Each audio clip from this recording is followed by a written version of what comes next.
Ontologically, it's only possible for volitional beings to act in a self-serving, selfish manner. It's actually impossible to act in any other way. And that's okay. It just depends on the type of selfishness that you're embodying. So this is part 2.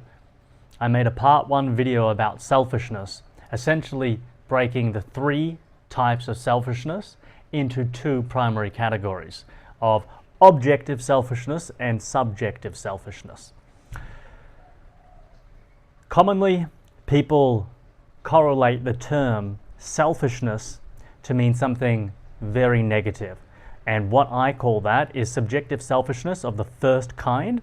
And since the first video, I've now labeled that as ISS, Immoral Subjective Selfishness, not the International Space Station. And the second type of SS, subjective selfishness, is sacrificial subjective selfishness, so triple S. And what I want to add in this video that I didn't in the first video is a little bit of extra detail, as you'll see in just a moment, and then give numerous more different examples of each type of sacrifice. Cut. Of each type of selfishness. To highlight the 3 types: objective selfishness, subjective selfishness, which is immoral, and subjective selfishness, which is sacrificial. So when it comes to objective selfishness, what those type of people do, or those types of acts, because it's impossible for someone to be completely an altruist or completely selfless, which means to be completely, to perform all actions which are selfless, because you die. You cannot sustain that kind of lifestyle of being an altruist and putting people's needs above your own consistently. And the same with immoral subjective selfishness. That is extremely difficult to hold consistently because, well, it depends. If it's on a low level, you might be able to survive, but if it's on a higher level, you'll probably get your head beaten in pretty quick. That's why objective selfishness, what those acts and those people do is they trade value. They make it win-win. Whereas the immoral, selfish, oh my goodness. The immoral, subjective selfishness, I've got all these different S's and I's popping around in my head, ISS. What they do is they get a perceived win and then a lose with the other person. Because when we're talking about selfishness, it's primarily via interaction with other people. When you get into the realm of virtues and acting directly for yourself, sure, you can still be selfish as you are the beneficiary of your actions as the executor. But the way we normally talk about it is via interaction with other people. So OS, objective selfishness, we trade value to make it win-win. Immoral, ISS, has a perceived win for themselves and a loss for someone else because they perceive that they are acting in their own best interests. And then triple S, sacrificial subjective selfishness, triple S, they have a lose for themselves and a win for someone else. They transfer value. So that they either give value or they burn value. And I'll give examples of that later. So it's either a lose for themselves, a win for someone else, or a lose for themselves and a void, a null, a nothing for nothing else, which I will come with examples very soon. And so again, with that ISS, the immoral, that's when they take value. They take. So OSS trades, ISS takes, and triple S gives at loss. All actions anyone ever takes produces either a gain or a loss of objective value to themselves. Any type of action you take, you're either giving yourself objective value or you're losing it. Even something as simple as scratching your nose. If you've got an itch and you want to scratch it, that's objectively valuable. anything you do is either a win or a lose for yourself, objectively. And then next we come into ABC, which is to do with motivation to action. And I'll continue on a little bit more how I did in part 1, talking about how ontologically, psychologically, it's impossible to actually not be selfish. And then B is about value distribution, and then C is about evaluation. So we'll go through these one at a time so it makes sense. So everyone acts according to their perceived value hierarchy. So we all have different value hierarchies. What's more important than what? Even a child who 5 years old is developing a value hierarchy. They want to stay up late, but then their parents yells at them and says, get to bed. And so therefore they listen to the parent because they think the social approval or the wrath of the parent, that is a higher value that's more important than staying up late when they're getting told off. So even at a very young age, you still have a value hierarchy. Then obviously as you get older, your value hierarchy updates and it changes. And the point is that you can have a subjective value hierarchy or an objective value hierarchy. So an objective value hierarchy means that the values that you hold are layered in a voracious sense of importance. So they are actually valuable to you.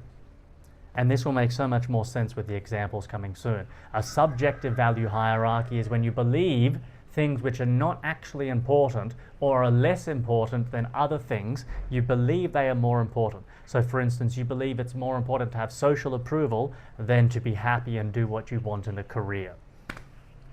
One small example. So when you have an actor or an agent who performs the action, that's you performing the action, you could also call it the executor. And all action is performed by the person who performs it. So that's unavoidable, all right? That's just a fact. And whenever anyone performs any action, we all are doing it because we perceive it is in our best interests, no matter what it is. And so that's the point, that is that it is impossible not to act in accordance with your value hierarchy. Whether you're mistaken or you're correct, you cannot act in a way which is not what you believe to be self-serving. Even if you deliberately try to self-sabotage or cut yourself, you believe that is the best thing for you at that time. You may not be consciously thinking of that, but you're making that choice because that is the most preferable course of action to you at that time, compared to all the near infinite amount of alternative actions you could take. You think, well, I'm going to hurt myself, this is the best thing for me, whether that's self-harm or suicide or donating to charity or listening to people you don't agree with, whatever it is. As volitional beings, we cannot help but act in accordance with our own value hierarchy. We cannot help, it is logically impossible, unavoidable to not act in a manner which we believe is self-serving.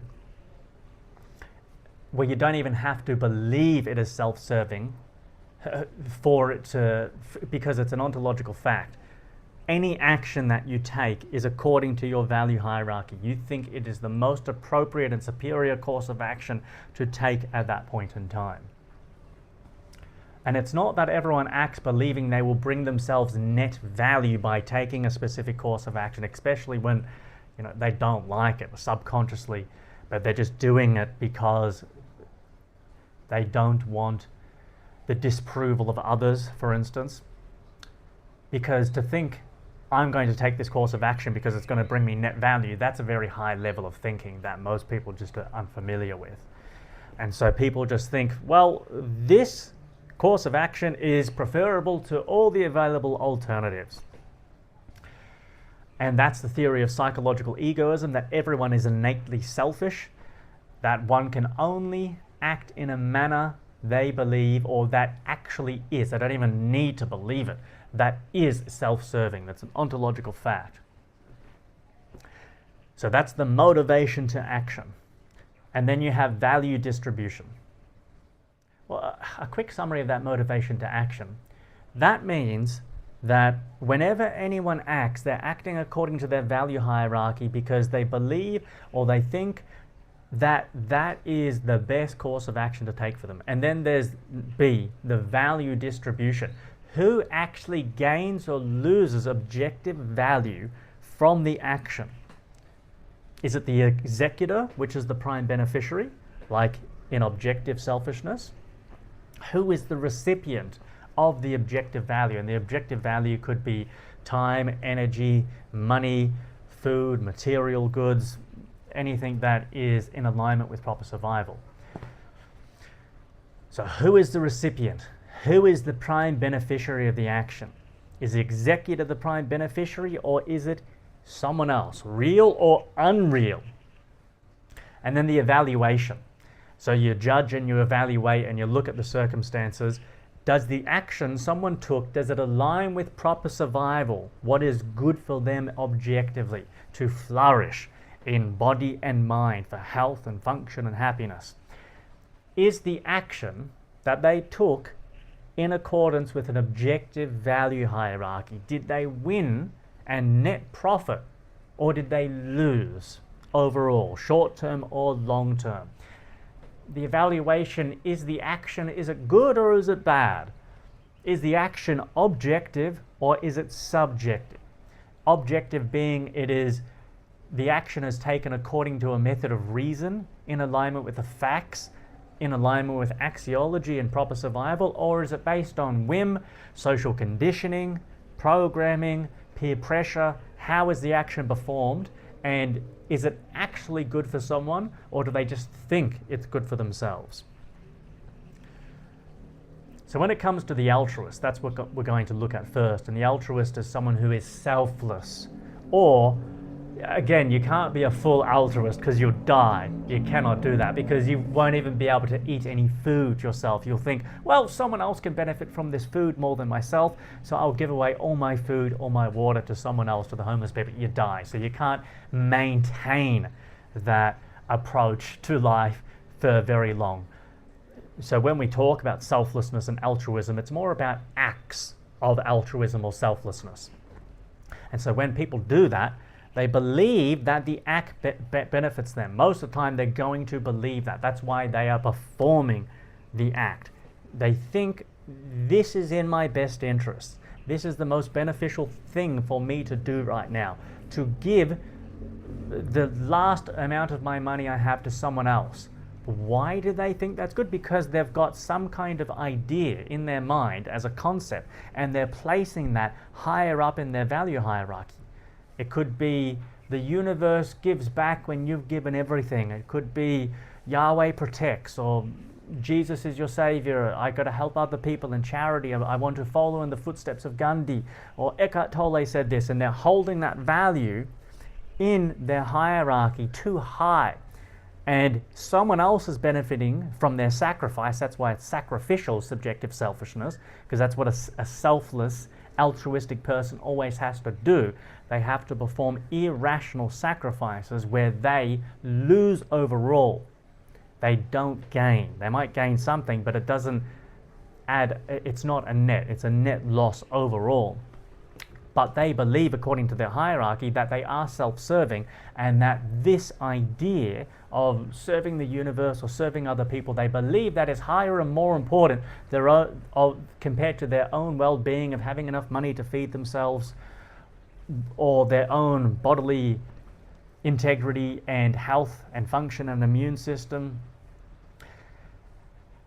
But objectively, what their actions do, they result in a net loss to them, and they transfer value to someone else. It goes to someone else. Or the value literally goes nowhere.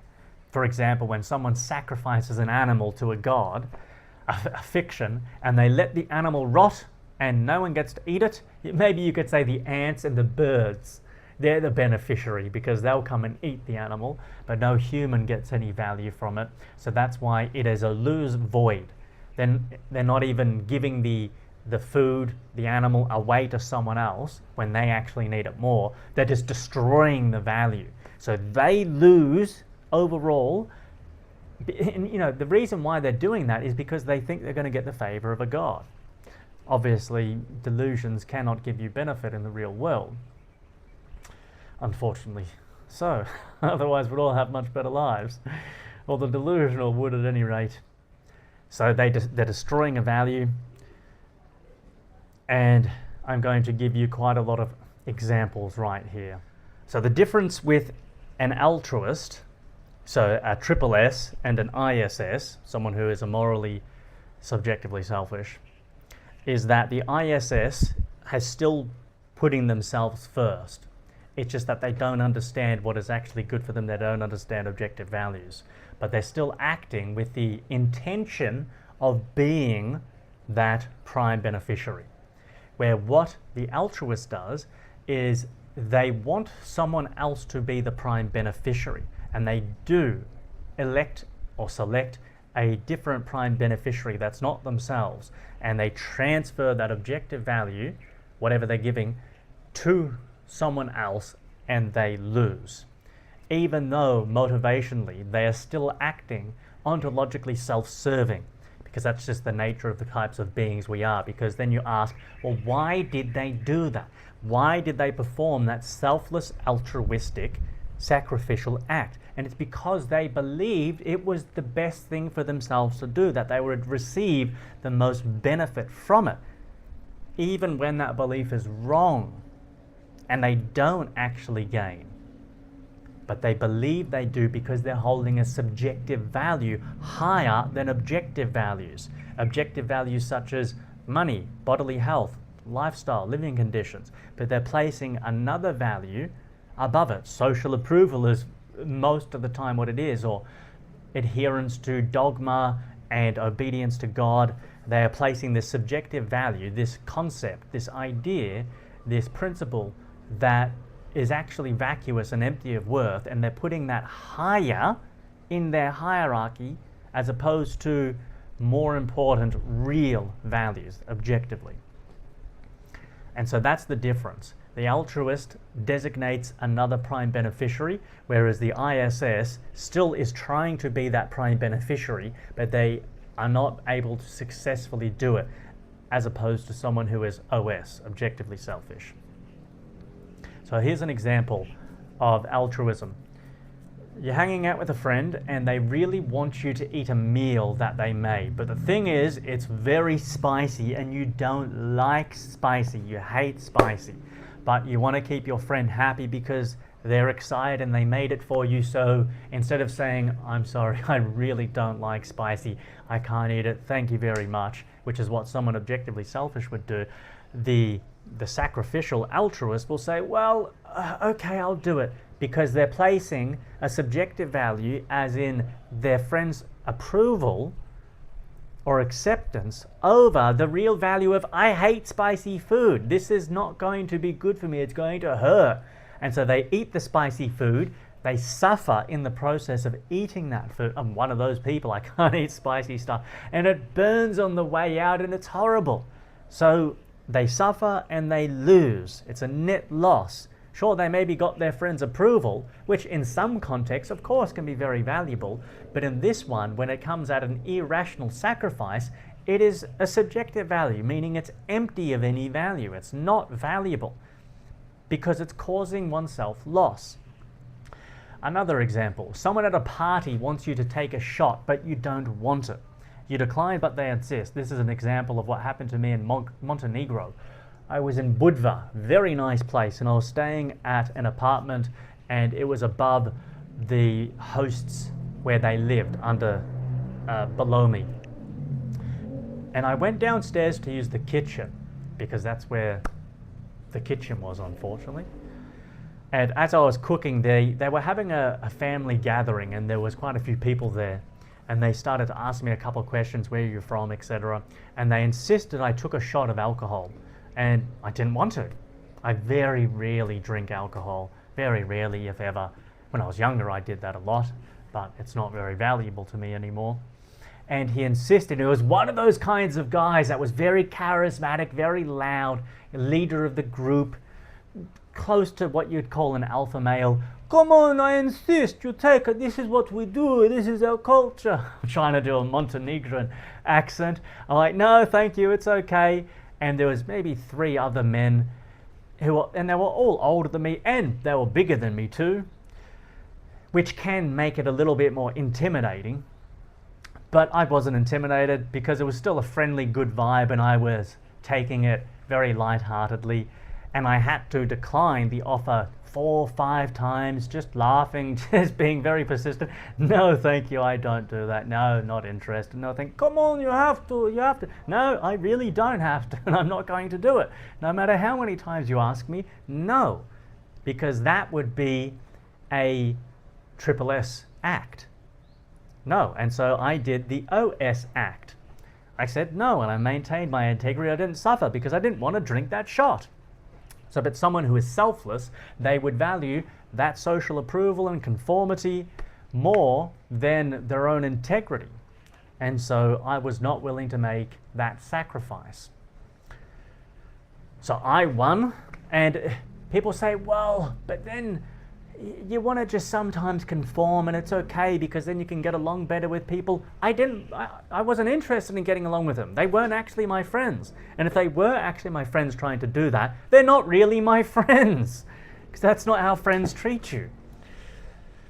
Next example. A first date wants to see that movie called Everywhere All at Once. I've watched it. It's one of the worst movies that there is. And say, for instance, you hear that now, and you value my opinion, and then you want to go on a date with this girl you met on Tinder, and she says, hey, let's go to the cinema, or come over to my place and we can watch this movie. And you're like, well, objectively, I don't want to watch that because I've heard very bad reviews, or you've watched it in the past and you don't want to watch it again. Someone who is going to be selfless or perform an altruistic act, triple S in that instance, will say, oh, okay, I'll do it to make her happy. All right, okay, I'll do that. And then you later find out, well, of course, we're not actually aligned. We've got a different set of values and directions. Well, if they want to watch that movie and they want to force you and they're not going to compromise and watch something else or change the plans, they're obviously not going to be compatible and a good suit for you. And so you waste your time. It's a selfless sacrifice. You lose. You don't win. You don't gain in that situation. Another example. So you have your disrespectful uncle or a rude family member. They're never nice to you, they don't treat you very well, they always talk down to you, and they want to borrow money. They want to borrow $1,000 to get their engine changed. Maybe that's cheap for getting an engine change in Australia. And you are quite sure that they're not going to pay you back, but you want to keep your family happy, so therefore you perform this selfless act and you lend them money, and then you never get paid back and you still get disrespected. That is a net loss overall. Not good. Objectively selfish person would say, well, no, I'm not doing that. You're not of value to me. It's not happening. Someone that you actually care about and you trust that they will pay you back, that's a different story. And then objectively, to be OS, you would lend the money. Next, you go to a restaurant with family and they have bad chairs, and you have a chronic injury, like myself with a back injury. I'm just giving an example of what I would actually do. If I go out to dinner with family, we go to the restaurant and there's no good chairs to sit in, and I know if I sit in a bad chair for too long, I'm going to suffer. It's going to cause a lot of pain for my back at the time and the next day, and perhaps for a few more days. I'd say, look, we have to go. We need to go to a different restaurant. If they insist, no, let's stay here. Okay, that's fine. I'm going to leave. I'll go eat by myself. I'll go back home. I'll go somewhere else. It's not that I don't want to spend time with you people. It's that I am not willing to make that sacrifice by sitting in this type of chair and causing myself misery and pain, because I'm going to be in a bad mood. I'm not going to want to talk and discuss with people there because the pain will start accumulating over a period of time. So there is no real transfer of value either. Because a lot of the time with these selfish sacrifices, there's a transfer of objective value. Like with the money, your dirty uncle, he got the $1,000, whereas you just lost. He benefited because you made that selfless sacrifice. But in this situation with the family, you're going to lose, and it practically is a void, a null as well, because they're not even going to get any value from your presence. You're just going to avoid the social confusion or discomfort of excusing yourself or wanting to insist, hey, I can't stay here. This is not good for me. Next example, a friend asks you to look after their dog, and let's say you're someone who hates dogs, especially their dog. But you say, okay, I will look after your dog, and then you suffer. It barks too much, it shits everywhere, it bites you, it makes a mess, and it breaks things in your house, and it's just a nightmare. So they received objective value because for a night you looked after the dog, or 2 days, however long, but you lost. They should have taken the dog and given it to a different friend or a family member, or paid to put it in a kennel while they were away. You didn't have to make that sacrifice. Sure, a friend is valuable, but you don't have to make sacrifices to maintain the friendship, especially in a situation like that, if you really don't want to do something. Okay, let's look at some examples of ISS, immoral, selfish, immoral, selfish, subjective selfishness, where there's no sacrifice here. This is the most common form of selfishness people talk about, where it's the nasty, rude, arrogant one, immoral. So number one, you could be leading a woman on, just have sex with her, but she's really invested and she loves you and she wants a monogamous relationship with you, and you're leading her on and you're making her look like that's what you want, and she believes you've got something special happening here, but that's not what you really want, and you're banging her sister behind her back and maybe a couple of her other friends just to make it more extreme in this situation. So that would be immoral subjective selfishness, because the goose is going to get out of the bag at some point and it's not going to work in your favor. But that person believes that they are working in their own best interests. They are valuing what they're doing, and they perceive it to be, they think it's rational, perhaps, but they absolutely perceive it as a value and self-serving. It is their intention to be the prime beneficiary of their actions. Oh yes, with the triple S examples before, all those examples, people who did compromise or sacrifice, they were putting others before themselves as the prime beneficiary. The dirty uncle, the family at the restaurant, the friend with looking after the dog, etc. But with the ISS people, they intend to be the prime beneficiary, but because they don't understand objective values, that you shouldn't do that to a woman because you're going to get a reputation of being someone like that. People are going to distrust you. It's going to be more difficult to find someone of high quality in the future that you actually want to connect with. So next, you're at a birthday party with 10 people and a cake has 10 slices, one for each person. But you go and you eat 2 or more and you deprive others who wanted a slice. So that is immoral subjective selfishness. Next, you park very poorly and you take up 2 car spaces. And let's say it is a car park where it is quite busy. Because if there's 10,000 free spots, well, it doesn't matter if you take up 3 or 4 car spaces. But if it's a busy supermarket and you park really poorly and you're like, oh, it doesn't matter. But if it actually does because it's busy and someone needs to park there, well, that's ISS. Is ISS. Another example is you're now queuing at the supermarket and you decide to butt in and you jump in front of other people, or at the airport and you get in front of people in a dishonorable, immoral way. That's no good. And what that does is that could, and a reason why these are bad axiologically and morally is because they can backfire on you. They can cause you detriment and loss, short-term or long-term, because if you cut in front, you think you're acting in your own interest, but someone might say, hey, I just saw that, get the hell to the back of the line. And you need to then start arguing, or you just have to do what they say. They call security, you get kicked out, you get banned from the supermarket, you can't go back to the nightclub, you can't board the plane. There's problems from that. That's why it's not in your beneficial interests to be ISS. Another example.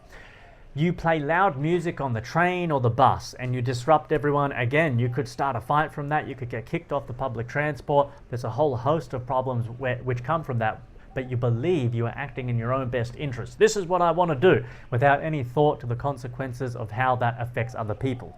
So it's a perceived win for you. I want to play loud music. Oh, yes, I am. It's a perceived win.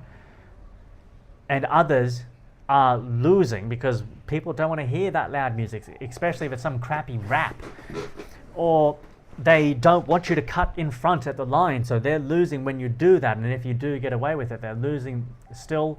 And if you're parking in the car park, they're losing. So you are, with ISS, you're taking value away from others.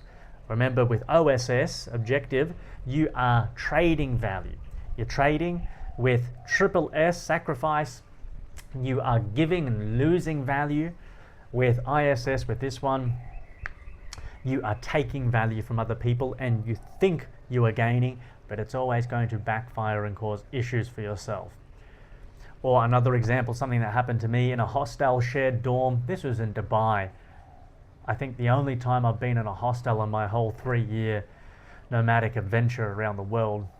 The first night I got to Dubai, and it was about 6 a.m. in the morning, and the guy takes a phone call in the bunk below me, and he's talking at a normal volume, and I'm like, I had to yell at him. I'm like, what the hell are you doing, man? We're trying to sleep in here. Go outside. Get out of here. So just no consideration. Obviously, well, that's going to affect him. Oh shit, I just got yelled at. I was a dickhead then. That's not going to feel good for him, hopefully. So then he doesn't do that again. Another example, someone spreads false rumors to make someone else look bad so they can take something from them by lying and spreading false rumors. So take something such as a job position. So I was actually watching Supergirl last night. That's a cool show I'm into at the moment. And one of the head director of the board of Catco, which is a big, what do you call it? A marketing agency? No, what are they? They're like a mainstream news article. I don't even know. I'm so out of touch with mainstream stuff. I'm watching the show, but you just gloss over some of that. Just watching Supergirl, like, just transfixed. But he tried to sabotage the CEO, Cat Grant, who is the CEO, the founder of that company, because he wanted to get her out and take her position to take over the company. So he was spreading false rumors to take something. That is ISS, immorally subjective selfishness. Or it could be to take a market opportunity where you spread false rumors about another company's batteries in their phones exploding, but they actually don't, and then you take a big chunk of the market, and that's coming from a lie, but then you get caught out, that's what you did, and that backfires, and you go bankrupt. So there's all these problems. Oh, and that guy in Supergirl, he ended up going to prison, I think, because Supergirl and her team found out. She overheard with her hearing and did her x-ray vision and all this cool stuff. And another example is with a partner. If you could spread false rumors about someone that they've been sleeping together and cause people to break up because you want to move in and take your friend's girlfriend, something terrible like that. Okay, last example of ISS is of a friend, and what this friend does to you. They say they're desperate for rent money, they're going to get kicked out, and they need to borrow a whole month's rent.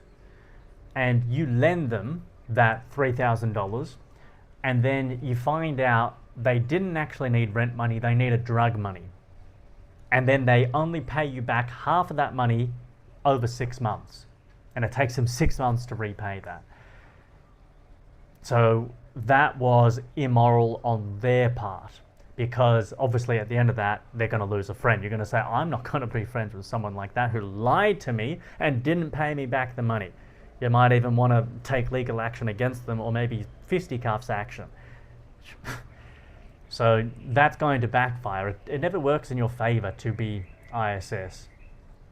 And to finish off, going through with some OS examples. You're at a friend's place and he is collecting wood for the fire, and so you offer to help split and stack the wood, because that's going to benefit him. You're helping out, deepen your friendship, your relationship. It's going to benefit you because you're at their place, and well, if you're going to need a fire, it's because it's cold, and a fire is nice, it's going to keep you warm. So you are the prime beneficiary here. It is a trade. You're saying, I'll help you because I'm going to benefit. I'm going to get most of the benefit here because of exactly what I said. Next, you have a friend and they're in a sad mood, and so you text them to check up on them. You might give them a call. You go to talk to them and see what you can do to help. So that's another example of objective selfishness. That is a trade of value. You're offering your time, your energy, your communication to a friend who you value, because you enjoy their company and for whatever reason, you want to offer your help to them.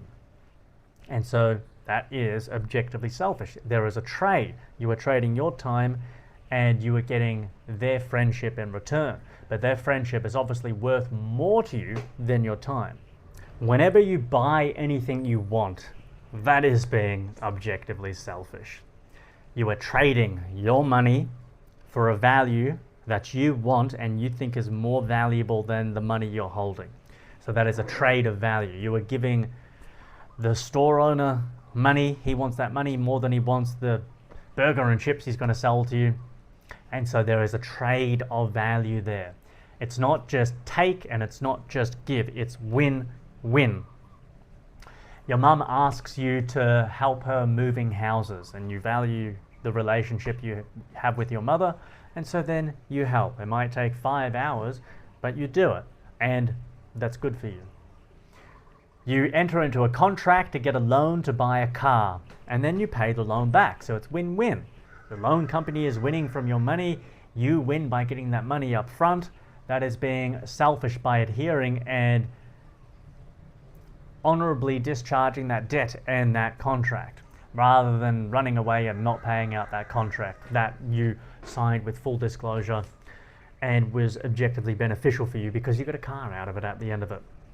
Well, that's what I did when I had my Ford Mustang in 2017, red, beautiful car, 5-year loan, or yeah, it was basically like a 5-year loan where I just paid $900 a month and I got this Mustang.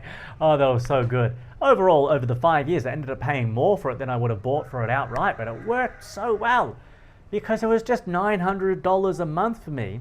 And then at the end, what I did is I sold the car for, I don't know, $30,000 or $40,000 or something.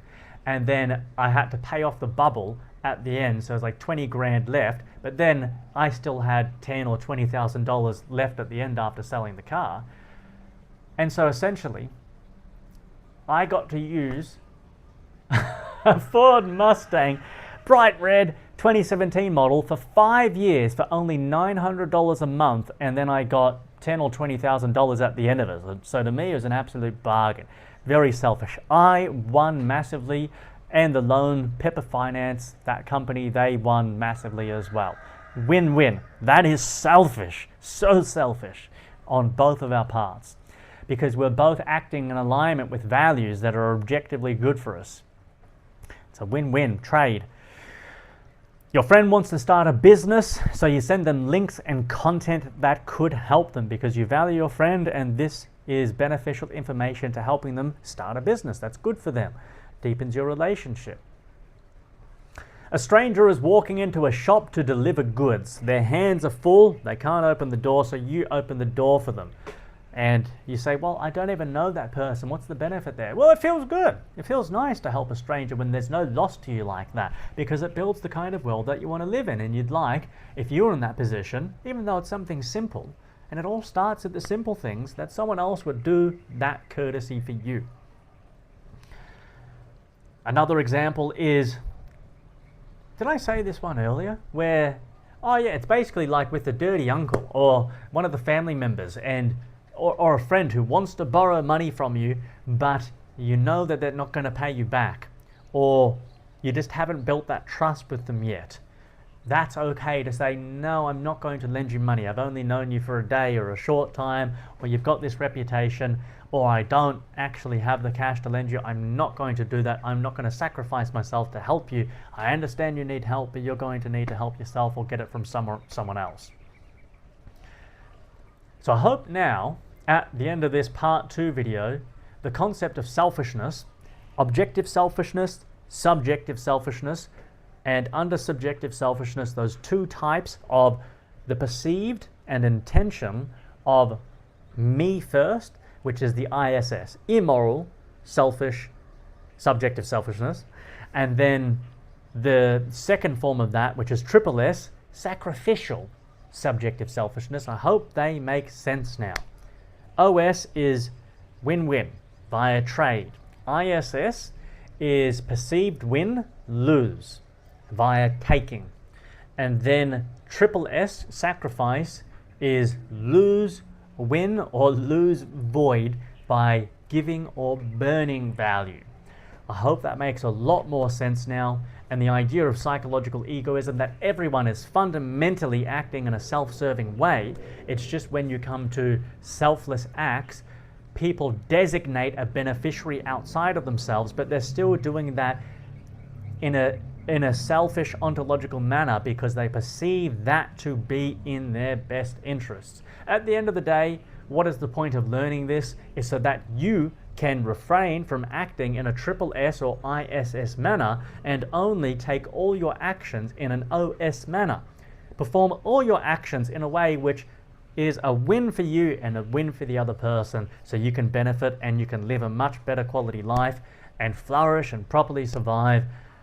Strive and achieve your prime objective, fulfill the purpose of your life, give yourself meaning, and have the happiest experience that you can in this world and hopefully the next. Okay, bye-bye.